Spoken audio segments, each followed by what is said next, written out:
Buenos días. En este breve video nuestro equipo va a hablar sobre 8 filósofos. Nos llamamos Los Audaces y está conformado por López Contreras David Armando, López Abreda Adriana, Salgado Galeana Cintia Gabriela y su servidor Ian López. Bueno, pues comenzamos con nuestro compañero David. Él les empezará a hablar sobre los dos primeros filósofos. Hola a todos. El día de hoy hablaremos acerca de uno de los pensadores ingleses más importantes para la política moderna. Eh, Él se llama Thomas Hobbes. Thomas Hobbes fue un pensador inglés, filósofo inglés, que va a establecer una serie de conceptos importantes para el desarrollo de la política moderna. Uno de ellos primero va a ser el hombre es el lobo del hombre. Cuando Thomas Hobbes se refiere a este término, se refiere a que es el hombre quien ha sido el destructor del propio hombre. Que el hombre tiene la capacidad de, a partir de seguir sus pasiones y no controlarlas, de atentar contra la vida de otros hombres.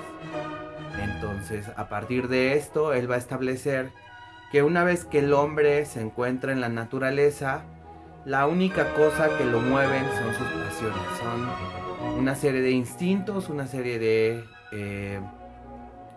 emociones que van a hacer que no permita que este hombre se aglutine o se junte con otros, sino por el contrario, que atente contra la vida de los hombres. Para esto entonces el hombre va a tener, y Thomas Hobbes va a empezar a clasificar a este estado incipiente como un estado de naturaleza, un estado de la guerra de todos contra todos, un estado en donde los individuos no tienen garantizada la vida y por supuesto menos los bienes. Esto significa que si alguien quería los bienes de otro, simplemente iba, lo mataba y se los quedaba, ¿no? Para esto entonces Thomas Hobbes va a empezar a plantear que es necesario que el hombre en sociedad, una vez que se empieza a organizar, construya un poder soberano o defina un poder soberano. El poder soberano sí debe ser un poder electo por todos, pero debe tener la fortaleza y debe garantizar, una vez que todos lo hayan elegido, debe tener la finalidad de garantizar la vida, de garantizar la seguridad y de garantizar la propiedad. Entonces, en ese sentido, Thomas Hobbes lo que va a empezar a hacer, va a definir que el hombre en sociedad entonces tiene que tener y tiene que estar sometido por un poder soberano. Entonces, él va a partir de estos principios, va a dar las bases y va a sentar las bases de lo que más tarde vamos a conocer como las monarquías absolutas y por supuesto el liberalismo. Thomas Hobbes entonces va a ser el primero que va a establecer que para tener y para controlar las pasiones del hombre debe haber un poder soberano fuerte que debe coercionar o debe hacer lo necesario para que el hombre no atente contra la vida del hombre. A partir de esto también entonces va a empezar a hablar y va a empezar a definir o a conceptualizar sobre las leyes y va a establecer dos tipos de leyes, las leyes naturales y las leyes civiles.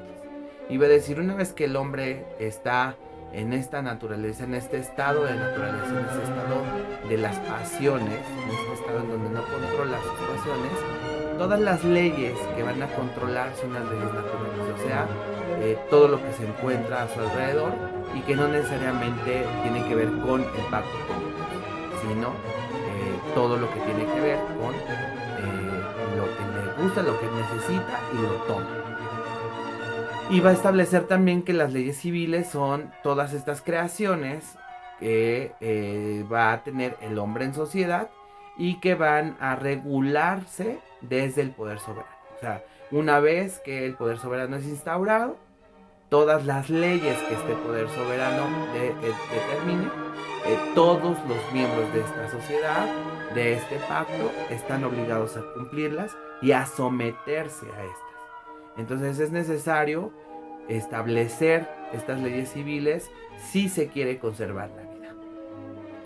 En ese momento entonces lo que va a determinar Thomas Hobbes es que es necesario que el hombre defina o entienda que lo que ha cedido es un poco de su voluntad y por lo tanto está obligado a cumplir y a obedecer al poder soberano.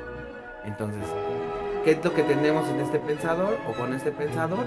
Los cimientos de lo que vamos a encontrar más adelante, como estas monarquías y el papel del Estado, el papel del monarca, el papel del soberano como un ente que garantiza estabilidad, seguridad, paz y por supuesto garantiza la vida y la propiedad. Hola, hoy vamos a hablar de John Locke. John Locke es uno de los contractualistas más importantes de su época porque va a sentar las bases de lo que vamos a conocer como las monarquías constitucionales. Las monarquías constitucionales donde se va a reconocer a un poder soberano que tiene la capacidad de legislar y una capacidad de ejecutar la ley. Sin embargo, para John Locke, el hombre, la prioridad del Estado, más bien, tiene tres fundamentos, tiene tres partes fundamentales: defender la libertad, defender la propiedad y defender la vida. Para John Locke, el ser humano tiene distintos derechos, entre ellos el goce y el disfrute de sus posesiones.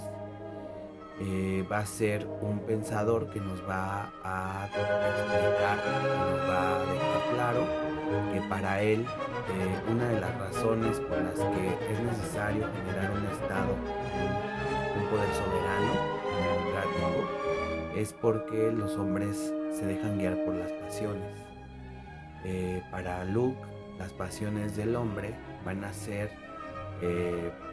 van a ir en contra del estado de paz o del gobierno de paz, porque considera que las emociones hacen a los hombres esclavos de sus voluntades, y por eso tienden a perder la libertad. Eso también los obliga a ser sometidos por otros hombres en el sentido de que se guían por sus pasiones. Es necesario decir entonces que parte fundamental del trabajo de John Locke nos va a explicar el papel que tiene el poder soberano desde lo legislativo, como un poder que regula a la ley, la legislación civil y las leyes naturales, que las va a tratar de contener, y también como un poder ejecutivo, que tiene la obligación de defender la propiedad privada y la vida. Entonces, John Locke va a ser un pensador que nos va a transmitir también la necesidad de entender que un hombre en sociedad se debe a un contrato social, debe cumplir el contrato social porque es la base fundamental de la paz. Y el Estado como un estado de paz, o el Estado como el garante de una sociedad en paz, tiene que ver con que los hombres asuman que tienen que reprimir sus emociones y tienen que apelar, o sea, tienen que renunciar a las leyes naturales, y tienen que hablar de las leyes o de los códigos civiles. Por lo tanto, todo mundo, aquella persona que está bajo este contrato, está obligada a respetar al poder soberano. Por lo tanto, es importante entonces decir que John Locke va a sentar las bases de lo que más adelante vamos a tener como monarquías constitucionales. Hola, yo soy Adriana López Saavedra y yo les voy a hablar de dos filósofos como es George Engel y Immanuel Kant, ya que sus ideales pueden ayudar a la evolución de la mentalidad humana dentro de la civilización actual y poder lograr ser mejores como personas, ya que de estas ideas vamos a ser mejores. Engel menciona que uno de los puntos importantes es la lucha de reconocimiento, ya que para nosotros como sociedad y como seres humanos son muy importantes las relaciones de reconocimiento. Se perfilan como una condición necesaria e imprescindible para asegurar la formación de la identidad personal. Y esta relación positiva con esta misma identidad en el marco de las relaciones sociales. Es muy importante para el ser humano como individuo ante la sociedad ser reconocido.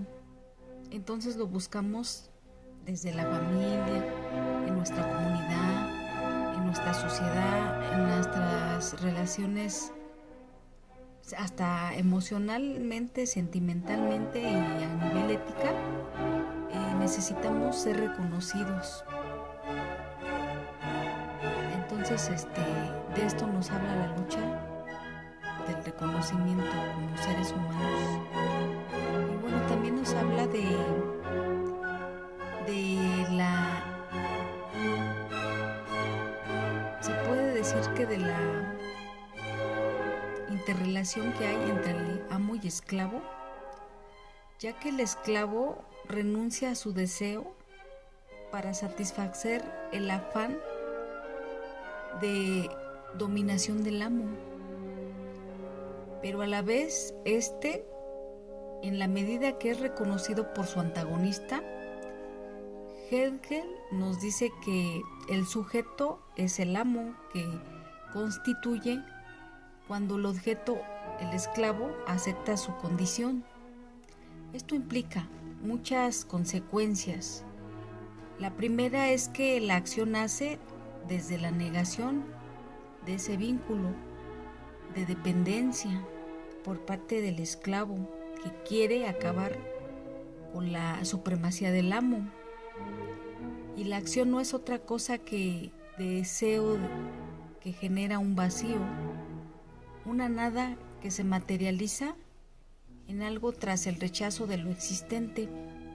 El deseo es la presencia de una ausencia. Y bueno, de aquí nos lleva al miedo, a la opresión, por lo que Hegel nos dice que el miedo describe la pura negatividad, la experiencia de la conciencia que constituye en la confrontación dialéctica con la propia negatividad, con la diferencia absoluta respecto de sí misma. Y bueno, esto nos lleva al derecho a la libertad. Está fundado que la libertad misma es solo el ejercicio efectivo que nos hace poseedores de tal derecho únicamente cuando la libertad nos hace libres. Dicho de otro modo, la libertad es un derecho porque el derecho ya es la libertad. Entonces,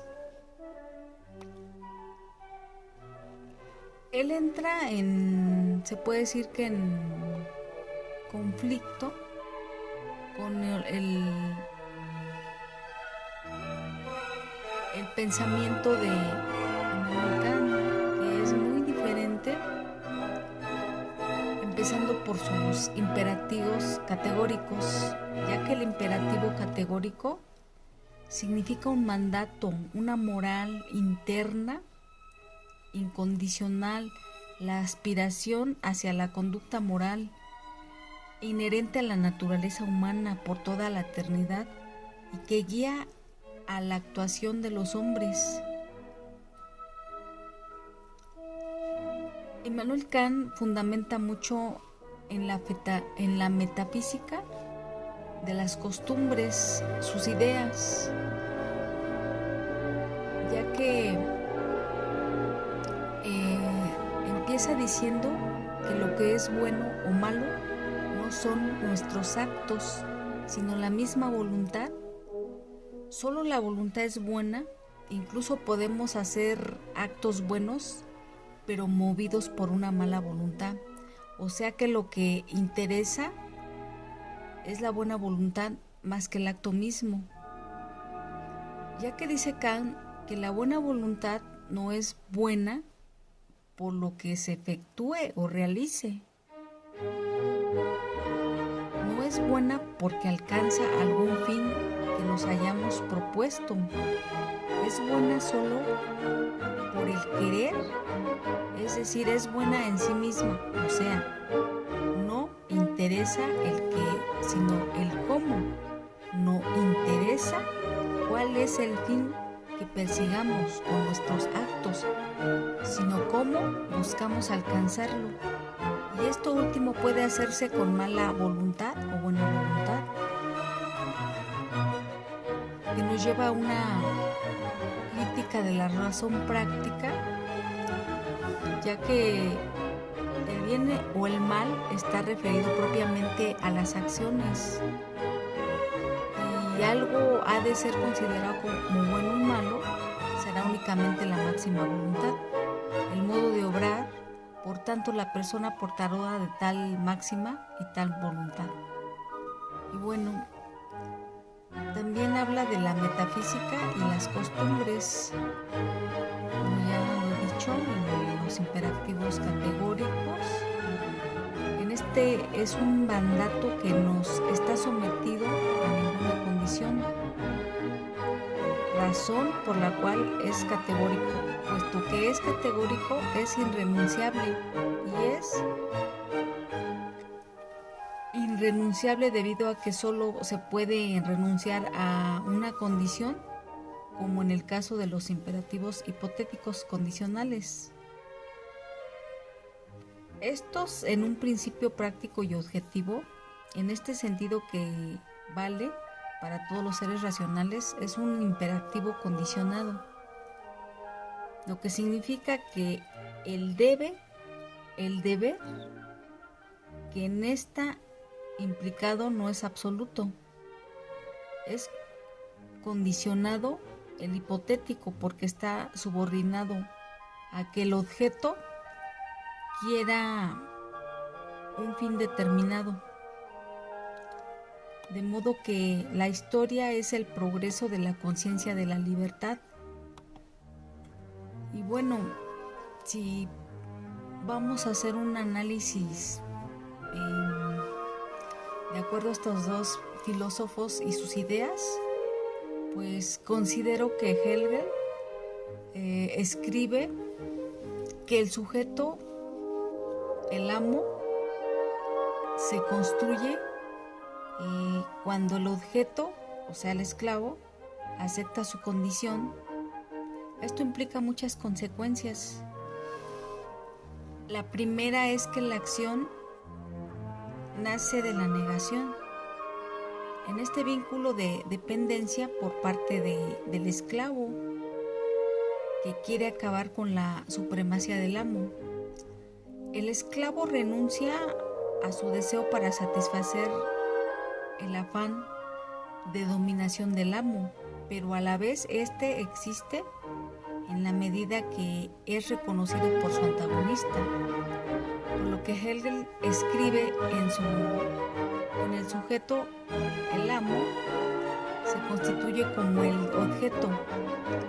El esclavo acepta su condición, el deseo de la presencia de una ausencia.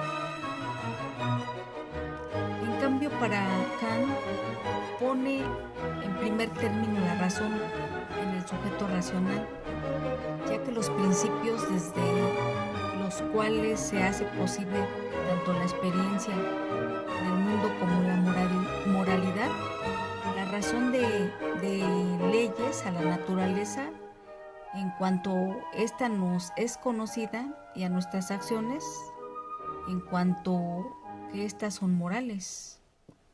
Es más racional y más objetivo este pensamiento. Y bueno, eso es todo. Gracias. Ahí me toca hablarles de dos filósofos, un francés y un suizo. El francés, llamado Charles Louis Secondat, mejor conocido como el Barón de Montesquieu, Él fue un pensador francés, como les había mencionado, perteneciente a una familia de la nobleza de Toga.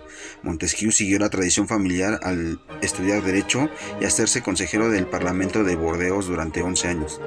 Al término de estos, vendió su cargo y se dedicó durante 4 años a viajar por toda Europa, observando las instituciones y costumbres de cada país, en la cual se sintió especialmente atraído por el modelo político británico, en cuyas virtudes halló argumentos adicionales para criticar la monarquía absoluta que reinaba en la Francia de su tiempo. Se hizo célebre con la publicación de sus cartas persas, la cual es una crítica sarcástica de la sociedad del momento, y le dio la entrada a la Academia Francesa. Un tiempo después, publicó su obra principal, llamada El espíritu de las leyes, obra de gran impacto, pues en ella elaboró una teoría psicológica del gobierno y del derecho, mostrando que la estructura de ambos depende de las condiciones en las que vive cada pueblo. En consecuencia, para crear un sistema político establece que había que tener en cuenta el desarrollo económico del país, sus costumbres y sus tradiciones. Otra de sus obras fue La división de poder, en su teoría de la separación de los poderes del Estado. Montesquieu sostiene que la distribución jurídica de las funciones ejecutiva, legislativa y judicial solo podrán limitar el uso arbitrario del poder y salvaguardar la libertad y los derechos de los ciudadanos. El segundo filósofo es Jean-Jacques Rousseau, filósofo suizo, y se le sitúa entre los grandes pensadores de la Ilustración en Francia. Sin embargo, aunque compartió con los ilustradores el propósito de superar el oscurantismo en los siglos precedentes, presenta en su obra algunos puntos divergentes como el concepto de progreso y, en general, más avanzados, sus ideas políticas y sociales que preludiaron la Revolución Francesa. Su sensibilidad literaria se anticipó al romanticismo y por los nuevos fecundos conceptos que produjo en el campo de la educación, se le considera como el padre de la pedagogía moderna. Una de sus obras es El estado natural. En este, sus principales conceptos que presenta Rousseau es que el ser humano es bondadoso por naturaleza y no tiene maldad, y a partir de la sociedad es corrompido. A este estado del ser le llamó hombre natural o estado de la naturaleza, y corresponde al momento previo de la concepción de las sociedades. Describió que a este hombre como aquel ser humano en su esencia más profunda, incluso sin razón y sin predisposiciones, que corresponde a la compasión y al amor por sí mismo. Para Rousseau, el hombre natural no tiene disposición para actuar de forma maligna. Es independiente y libre de hacer sus propias elecciones, es decir, presenta libertad tanto física como en el ámbito de la conciencia. Otra de sus obras es El estado social. Para Rousseau, el hecho de vivir dentro de una sociedad con características específicas implica que el ser humano puede desarrollar ampliamente sus capacidades cognitivas, como la imaginación, el entendimiento y la razón, pero necesariamente se tornará maligno, perdiendo la bondad que tenía originalmente. Rousseau afirmó que en este contexto el hombre es sumamente egoísta y una vez busca solo el beneficio propio, en lugar de buscar generar armonía en su entorno, y solo cultiva un amor propio desfavorable para el resto de los hombres, solo que se basa en el egocentrismo. Buenas tardes, mi nombre es Cintia Salgado. A continuación yo les voy a hablar de los últimos dos autores, entre ellos está Franz Kafka. Él fue un autor checo cuya obra escrita en lengua alemana está considerada como una de las más influyentes de la literatura del siglo XX. Asociado al expresionismo y existencialismo, sus creaciones literarias lograron abarcar temas tan complejos como la condición del hombre contemporáneo, es decir, la angustia, la culpa, la burocracia, la frustración, la ansiedad o la soledad, entre otros. Asimismo, sus obras mezclan lo onírico, lo irracional y la ironía. A continuación les voy a hablar sobre una de sus obras muy reconocidas, ¿sí? Su legado destacan novelas como El proceso, que se publica en el año de 1925, El castillo, que se publica en el año de 1926, o La metamorfosis, que se publica en el año 1915, y una gran cantidad de relatos, epístolas y escritos personales. Bueno, iniciamos con lo que sería su primer novela, su primer libro, que es La Metamorfosis, que se lanza en el año de 1915. Bueno, pues este es un clásico de literatura y es uno de sus relatos más leídos. Narra la historia de Gregor Samsa, un hombre común que un día amanece convertido en un escarabajo, situación que lo lleva a aislarse de la sociedad al ser rechazado por sus familiares y conocidos. El tema de la muerte como única alternativa, como opción liberadora, es uno de los temas más representantes en esta novela. Sí, después, tiene otra novela que se llama El Proceso, que se lanza en el año de 1925. Esta novela incavada fue escrita entre el año de 1914 y también el año de 1915, pero fue publicada hasta 1925 tras la muerte de Kafka. En esta obra es muy conocida, asimismo es una de las más comentadas e influyentes, ya que su argumento gira en torno a Joseph K. Es un protagonista quien es acusado de un delito y posteriormente se encuentra inmerso en un proceso legal del que no le será fácil salir. Durante este libro, tanto el personaje como el lector desconocen la naturaleza del crimen, lo que se convierte en una situación absurda. La historia pone en evidencia los procesos burocráticos y plasma el tema de la existencia humana, la cual se encuentra bajo el control de unas leyes que deben ser atacadas. Entre ellas tiene una novela también muy conocida que se llama Un artista de hambre en 1924. Se trata de otro relato breve escrito en el año de 1922 y fue publicado años después. Bueno, pues en esta obra él nos indica cómo el protagonista es un hombre inadaptado que es víctima de la sociedad que lo rodea. Es un artista en un circo ayudando profesional que se muere de hambre metido en una jaula. El público a menudo lo ignora, sin embargo, uno de los clientes del circo se acerca a él y le pregunta si seguirá pasando hambre. Finalmente se le responde que la razón por la cual ya no come nada es porque no ha hallado una comida que le gustara. Después de ello termina muriendo. El Castillo es otra obra que se publica en el año de 1926. Se trata también de una novela incavada, sin embargo en este caso el autor plantea un posible final para la misma. Es una de las obras más complejas de Kafka, por su carácter simbólico y metafórico. Alguna de las interpretaciones sostiene que la obra es una alegoria sobre la alienación de la arbitrariedad y la búsqueda de propósitos inalcanzables. El protagonista de una novela denominada como Cap es un agrimensor recién instalado en una aldea cercana del castillo. Pronto el hombre comienza una lucha para acceder a las autoridades que disponen del castillo. Las características de todas estas obras de Kafka son complejas, casi equiparable a un laberinto. Estos son algunos rasgos más relevantes del dominio universo kafkiano. La temática es de lo absurdo, los personajes que son extraños y el lenguaje elaborado y preciso.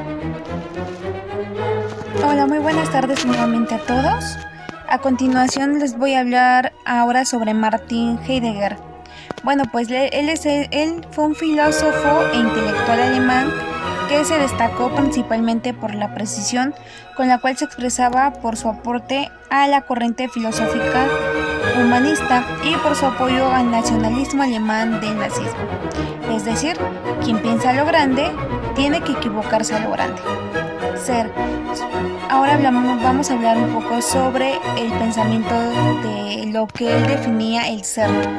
Su pensamiento se fundamenta en la filosofía que determina plenamente el sentido del ser, haciendo al hombre un ente lleno de privilegios, el cual se le debía preguntar sobre el ser, dado que mantiene una relación específica con el mismo.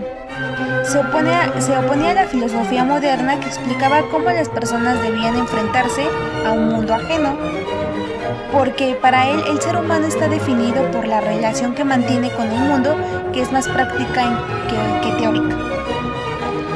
Ante lo temporal, el hombre puede asumir dos actitudes fundamentales: puede vivir en el tiempo y para el tiempo, o bien puede vivir en el tiempo para la eternidad.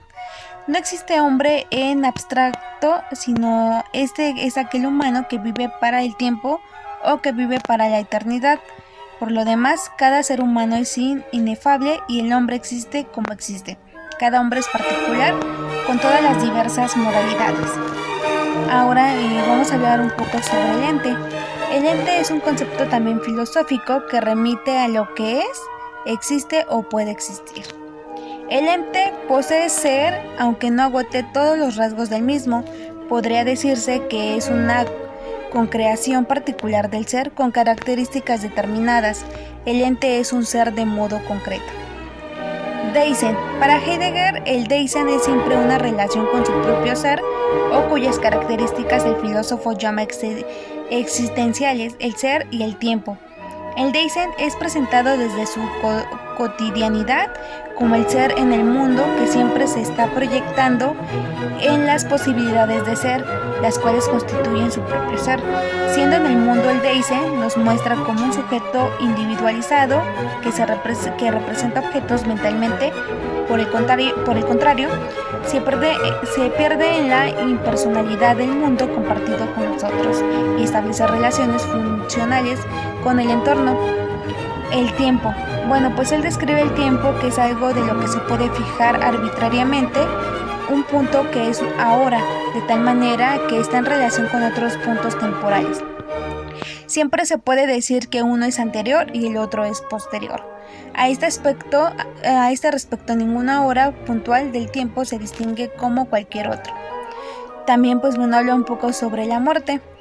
En Ser y en Tiempo, Heidegger considera la muerte como una tentativa que capta la posibilidad del ser un todo del Dasein, el ser humano por su propio ser. Sin el ser humano es definido ontológica y existencialmente como ¿estás ahí? ¿De qué modo puede ser aprendido en una toda gama de existencia de Dasein? Listo, la muerte es el fin del Dasein, sin embargo, con respecto a cualquier existencia individual es siempre excepcional, nunca todavía alcanza la totalidad o plenitud del Dasein. En este sentido, uno puede incluso preguntarse cómo es posible morir en absoluto, ya que la muerte oblitera al individuo que podría ser el sujeto de esta oración. La existencia auténtica. La existencia auténtica por su parte denota el modo de ser en el que el hombre comprende que es la posibilidad que puede apropiarse y responsabilizarse de su existencia. En la autenticidad el hombre se resuelve, elige adueñarse genuinamente de las posibilidades que se le abren. Ahora hablamos un poco sobre la existencia inauténtica. La existencia inauténtica es el tipo de existencia que se sitúa al mismo nivel de las cosas y por eso se dice que ha caído en el mundo. La existencia inauténtica teme la muerte, se angustia y se ve impulsada a buscar un refugio en el mundo. Es incapaz de apropiarse de las cosas en su verdadera esencia.